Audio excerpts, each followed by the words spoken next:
ನಮಸ್ಕಾರ ವೀಕ್ಷಕರೇ, ವಿಶೇಷ ಕಾರ್ಯಕ್ರಮಕ್ಕೆ ಸ್ವಾಗತ. ನಾನು ರಾಧಾ ಹಿರೇಗೌಡರ್. ರಾಜ್ಯ ಮತ್ತು ದೇಶದ ಜ್ವಲಂತ ಸಮಸ್ಯೆಗಳು, ಪ್ರಚಲಿತ ವಿದ್ಯಮಾನಗಳು, ವಿಚಾರಗಳು ಮತ್ತು ವಿಷಯಗಳ ಬಗ್ಗೆ ನೀವು ನಿಮ್ಮ ಗ್ರಾಮಗಳಲ್ಲಿ ಪಂಚಾಯಿತಿ ಕಟ್ಟೆಯಲ್ಲಿ ಕುಳಿತುಕೊಂಡು ಚರ್ಚೆ ಮಾಡೋದು ಸರ್ವೇ ಸಾಮಾನ್ಯ. ಅದೇ ರೀತಿ ನಿಮ್ಮ ಗ್ಯಾರಂಟಿ ನ್ಯೂಸ್ನಲ್ಲೂ ಕೂಡ ರಾಧಕ್ಕ ಪಂಚಾಯಿತಿಯಲ್ಲಿ ಇವತ್ತು ಅಂಥದ್ದೇ ಒಂದು ವಿಷಯದ ಬಗ್ಗೆ ನಾವು ಚರ್ಚೆಯನ್ನು ಮಾಡ್ತಾ ಇದ್ದೀವಿ. ಇವತ್ತಿನ ಚರ್ಚೆಯ ವಿಷಯ ಕಾಂಗ್ರೆಸ್ ವರ್ಸಸ್ RSS.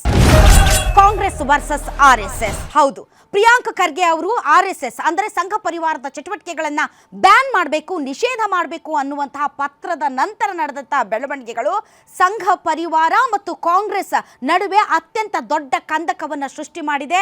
ಅಷ್ಟೇ ಅಲ್ಲ, ಇಡೀ ರಾಜ್ಯಾದ್ಯಂತ ಪ್ರಿಯಾಂಕ್ ಖರ್ಗೆ ಅವರ ಮಾತನ್ನ ಬೆಂಬಲಿಸುವವರು, ಅವರ ಸೈದ್ಧಾಂತಿಕ ವಿಚಾರಧಾರೆಗಳನ್ನು ಬೆಂಬಲಿಸುವವರು ಮತ್ತು ಸಂಘ ಪರಿವಾರದಿಂದ ಆಕರ್ಷಿತರಾಗಿ ಸಂಘ ಪರಿವಾರದ ವಿಚಾರಧಾರೆಗಳಲ್ಲಿ ನಂಬಿಕೆ ಇಟ್ಟವರ ನಡುವೆ ಒಂದು ಸಮರ ಶುರುವಾಗಿದೆ.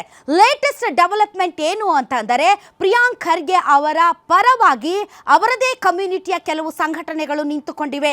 ಅದರಲ್ಲಿ ಪ್ರಮುಖವಾಗಿ ಭೀಮ್ ಆರ್ಮಿ.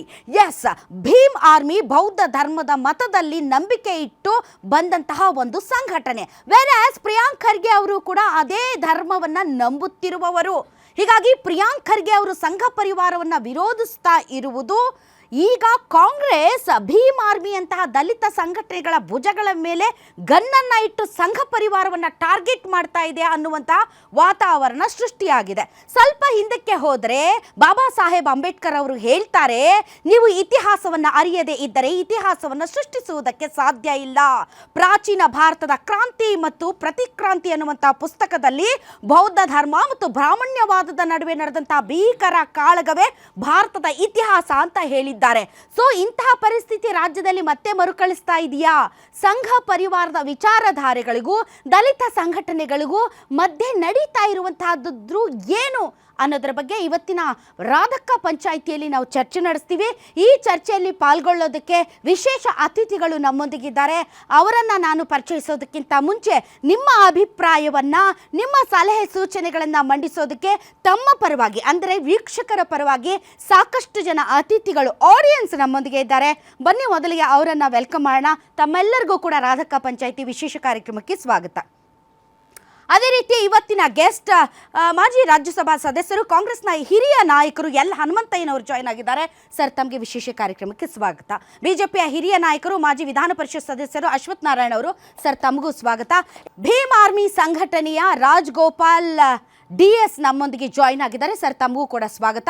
ಹಿಂದೂ ಸಂಘಟನೆಯ ಮುಖಂಡರಾದಂತಹ ಭಾಸ್ಕರನ್ ಜಾಯ್ನ್ ಆಗಿದ್ದಾರೆ. ಸರ್ ತಮಗೂ ಕೂಡ ವಿಶೇಷ ಕಾರ್ಯಕ್ರಮಕ್ಕೆ ಸ್ವಾಗತ. ಮೊದಲನೇದಾಗಿ ಈ ಕಾರ್ಯಕ್ರಮವನ್ನು ನಾನು ಭೀಮ್ ಆರ್ಮಿ ಸಂಘಟನೆಯಿಂದಲೇ ಆರಂಭಿಸೋದಕ್ಕೆ ಇಷ್ಟಪಡ್ತೀನಿ. ಸರ್, ಭೀಮ್ ಆರ್ಮಿ ಸಂಘಟನೆಗೂ ಸಂಘ ಪರಿವಾರಕ್ಕೂ ಏನು ದ್ವೇಷ? ಯಾಕೆ ಸಂಘ ಪರಿವಾರವನ್ನು ಟಾರ್ಗೆಟ್ ಮಾಡಿಕೊಂಡು ಭೀಮ್ ಆರ್ಮಿ ನೀವು ಪಥಸಂಚಲನ ಮಾಡಿದ್ರೆ ನಾವು ಪಥಸಂಚಲನ ಮಾಡ್ತೀವಿ ಅಂತ ಯಾಕೆ ಸಂಘ ಪರಿವಾರದ ವಿರುದ್ಧ ಮುಗಿಬಿದ್ದಿದೆ ಭೀಮ್ ಆರ್ಮಿ? ಸರಿ ಮೇಡಮ್, ಭೀಮ್ ಆರ್ಮಿ ಹೇಗೆ RSS ಸಂಘಟನೆ ಇದೆಯೋ ಅದೇ ಥರ ಭೀಮ್ ಆರ್ಮಿ ಸಂಘಟನೆ ಕೂಡ RSSಗೆ 100 ವರ್ಷ ಆಗಿದೆ, ಭೀಮ್ ಆರ್ಮಿಗೆ ಅಷ್ಟೊಂದು 100 ವರ್ಷ ಆಗಿಲ್ಲ. ಆದರೆ ಸಿದ್ಧಾಂತ, ಬಾಬಾ ಸಾಹೇಬ್ರ ಸಿದ್ಧಾಂತಕ್ಕೆ ಅದಕ್ಕಿಂತ ಹೆಚ್ಚಿಗೆ ಅದರದ್ದು 3% ವಯಸ್ಸಾಗಿದೆ. ಆ ಸಿದ್ಧಾಂತಗಳನ್ನು ಇಟ್ಕೊಂಡು ನಾವು ಇವತ್ತು ಹೋರಾಟಗಳನ್ನು ಮಾಡ್ತಾಯಿದ್ದೀವಿ.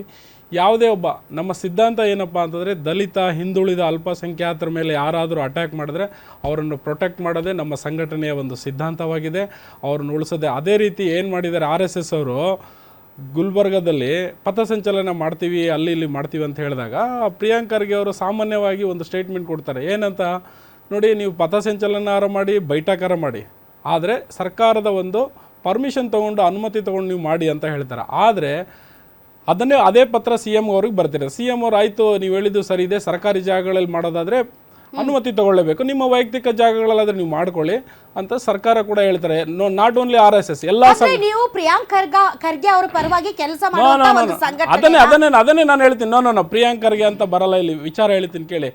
ಒಬ್ಬ ದಲಿತ ವ್ಯಕ್ತಿ ಕಾನೂನು ವಿಚಾರಗಳನ್ನು ಹೇಳಿದ್ದಾರೆ, ಅವರೇನು ವೈಯಕ್ತಿಕ ವಿಚಾರಗಳು ಹೇಳಿಲ್ಲ. ಆ ವಿಚಾರ ಹೇಳಿದಾಗ ಇವರಿಗೆ ನೋವಾಗಿ, ನಾನು ನಿಮ್ಮ ಊರಲ್ಲೇ ಬರ್ತೀನಿ, ನಿಮ್ಮ ಊರಲ್ಲೇ ಪಥಸಂಚಲನ ಮಾಡ್ತೀನಿ, ಅದೇನು ಮಾಡ್ತೀನಿ ನೋಡು ಅಂತ ಹೇಳಿದಾಗ ನಾವು ಅದಕ್ಕೆ ಎದುರು ವಿರುದ್ಧವಾಗಿ ನಾವು ಮಾಡ್ತೀವಿ ಒಬ್ಬ ದಲಿತ ನಾಯಕನ ಮಾತಿಗೆ ವಿರುದ್ಧವಾಗಿ ಸಂಘ ಪರಿವಾರ ಪಥಸಂಚಲನ ಮಾಡ್ತಾ ಇದೆ ಅಂತ ಆ ವ್ಯಕ್ತಿಯ ಪರವಾಗಿ ತಾವು ನಿಂತಿದ್ದೀರಿ. ಹಾಗಾದ್ರೆ ಪ್ರಿಯಾಂಕ ಖರ್ಗೆ ಅವರು ಏನು ಆಗದಂತಹ ಬಡ ಮತ್ತು ಶೋಷಣೆಗೆ ಒಳಗಾದಂತಹ ಯಾವ ಆಸರೆಯೂ ಇಲ್ಲದ ಕೈಲಾಗದ ಒಬ್ಬ ದಲಿತ ನಾಯಕನೋ ಮುಖಂಡನೋ ಅಥವಾ ವ್ಯಕ್ತಿಯೋ ಅಲ್ವಲ್ಲ ಸರ್. ಅವರು ಈ ರಾಜ್ಯದ ಮಂತ್ರಿ, ಕಾನೂನುಗಳನ್ನ ರಚಿಸುವ ಸ್ಥಾನದಲ್ಲಿ ಇರುವಂತವ್ರು. ಅವರಿಗೆ ನೀವೇನ್ ಸರ್ ಇದು ಮಾಡೋದು ಅಂದ್ರೆ ನೀವೇನು ಅವರಿಗೆ ಒಂದು ಶಕ್ತಿ ತುಂಬೋದು ಅಂತ? ಸ್ವಾತಂತ್ರ್ಯ ಬಂದು 78 ಕಂಪ್ಲೀಟ್ ಆಗಿ 79 ಕಾಲಿಡ್ತಾ ಇದ್ದೀವಿ.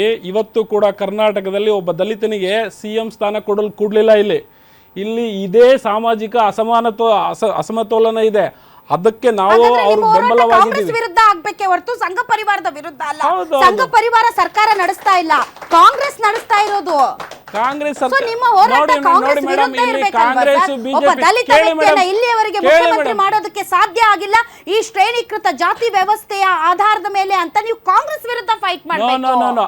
ನಮ್ಮ ಬಿಜೆಪಿ ಪಕ್ಷದಲ್ಲಿ ಯಾರೇ ದಲಿತರಿದ್ರು ಅವ್ರ ಪರವಾಗೂ ಇದ್ದೀವಿ. ಮೊನ್ನೆ CJIಗೆ ಅವಮಾನ ಆಯಿತು, CJI ಪರವಾಗೂ ನಾವು ಹೋರಾಟ ಮಾಡಿದ್ದೀವಿ. ಯಾವುದೇ ದಲಿತ ವ್ಯಕ್ತಿ, ಹಿಂದುಳಿದ ಅಲ್ಪಸಂಖ್ಯಾತರಿಗೆ ಏನಾದರೂ ತೊಂದರೆ ಆದರೆ ನಾವು ಅಲ್ಲಿ ಇರ್ತೀವಿ. ಭೀಮ್ ಆರ್ಮಿ ಸಂಘಟನೆ.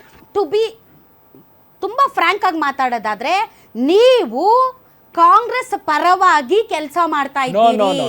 ನಮ್ದೇ ಆದ ಪಕ್ಷ ಇದೆ ಮೇಡಮ್, ತಪ್ಪು ತಿಳ್ಕೊಂಡಿದ್ದೀರಿ ಮೇಡಮ್. ನಮ್ದೇ ಆಜಾದ್ ಸಮಾಜ್ ಪಾರ್ಟಿ ಪಕ್ಷ ಇದೆ, ನಮ್ಮವರೇ MP ಇದ್ದಾರೆ. ನಾವು ಯಾವ ಪಕ್ಷದ ಪರವಾಗಿಲ್ಲ, ನಾವು ಇಂಡಿಪೆಂಡೆಂಟ್ ಇದ್ದೀವಿ. ಹಾಗಿದ್ರೆ ನಾವು ಕಾಂಗ್ರೆಸ್ ಸದಸ್ಯತ್ವ ಹೋಗ್ತಿದ್ವಿ, ಕಾಂಗ್ರೆಸ್ ಜೊತೆ ಇರ್ತಿದ್ವಿ. ಅಲ್ಲಿ ದಲಿತ ವಿಷಯ ಬಂದಾಗ ನಾವೆಲ್ಲ ಒಗ್ಗೂಡ್ತೀವಿ. ಗೋವಿಂದ ಕಾರಜೋಳ ಅವರು RSS ಅಲ್ಲಿ ಹೌದು, ಅವ್ರ ಪರವಾಗೂ ನಿಂತ್ಕೋತೀವಿ.